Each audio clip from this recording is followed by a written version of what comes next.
Hey everybody, Cam Capital here with a video on GameStop, GME. So it's Monday, April 26th. As you can see here, after hours, GameStop has taken off like a rocket.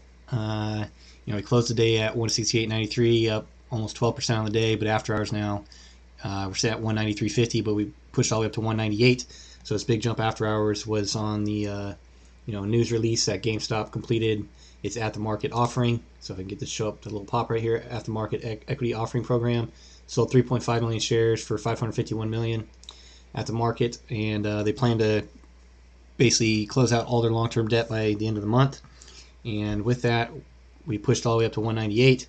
When we go out to the daily chart, you see there was like a big, area of volume aggregation between about 175, 186. This 186, 38.2 fib level has been important in the past. But we're moving through that after hours now, so this thing could be the quick mover. Could be a potential big gap for tomorrow's pre-market, like it had in the past in January when it ran, made huge moves after hours. So it could be pretty volatile if you're already holding it. You're up pretty well right now if you bought in this week or last week on the basically support hold of the bottom of the triangle, which we'll see on the daily chart. But you see here, first thing in the morning. 5-minute chart here, one more bounce off the rising support line right on the 5-minute. That's not going to be as accurate as it was drawn on the daily, but we got this push up mid-morning. Then we started this cupping process here first thing in the morning, and then right in here we kind of formed the handle a little bit, but right about this time too was when AMC failed to get through 1105, which was a resistance level. It was a fib level, actually. I think the 38.2 fib. Couldn't get through it, so we had one more pullback, but 9 EMA on the 5-minute held here. You see we, pretty good signal entries off support, right? So we got the doji here and EMA hold, kind of a hammer bar here, so that could have been a low level of resistance to risk off of, especially with another doji candle hammer. So really every time it pulled back into like the moving average support, we got really wicky underneath, which is a good sign to potentially go long off of. But once we got through that 160 level right here, 930, pushed up higher, got to 168, kind of formed a double top. But once again, the EMA was acting as support, as it did here when we got towards, the high of the day. So you're really kind of getting this ascending triangle. Basically formed two here on the intraday level. Got all the way up to 174, and according to the standard D level, right, you'd expect to pull back here at 175. 3 standard Ds away.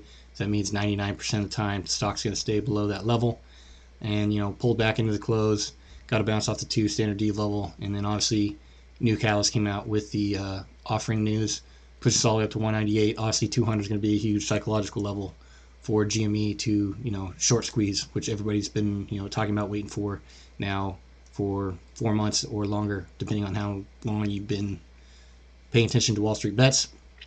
But we'll go here to the daily chart. Here's the triangle we're talking about. So rising line of support.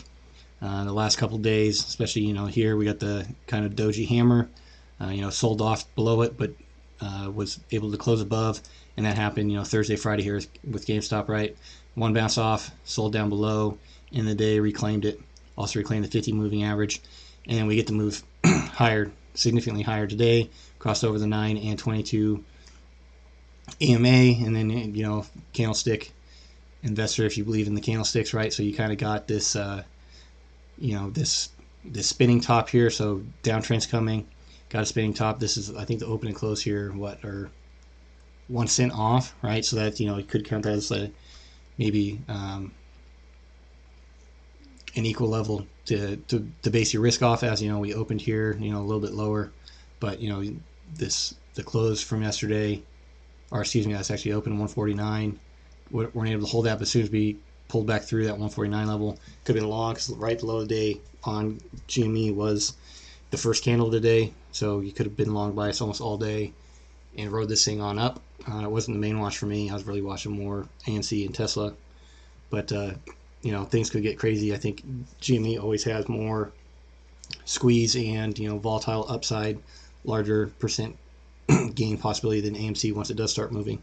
So it'll probably be a much more of a focus for me going into the rest of the week. But you see here where we topped out today, obviously during the day. This only does intraday, not pre-market or post-market.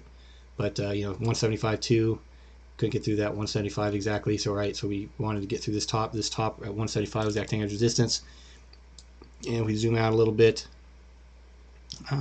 maybe a little better here. You do see there was like a little bit of an increase sitting in volume at 175. And if I adjusted the bars again, this volume here at the bottom would be removed, and these bars higher would be more exaggerated as it's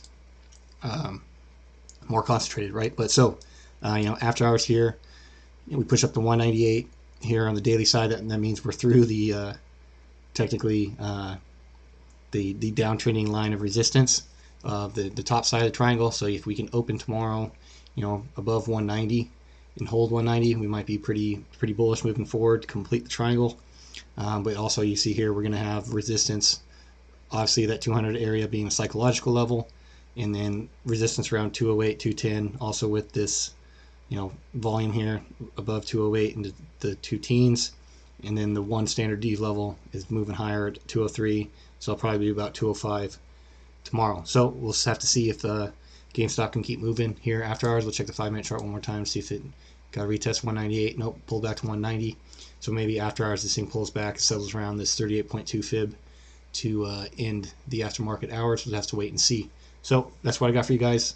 Hope you got something out of the video. Let me know your thoughts down in the comments. Where do you think GameStop's going to end on Friday? Definitely at the end of the month. A lot of options going to be in play. Could get really volatile with those options. So it could be a very exciting week. Let me know your thoughts in the comments. Where do you think it's going to end up? And as always, appreciate you taking time to watch the video, and we'll see you in the next one.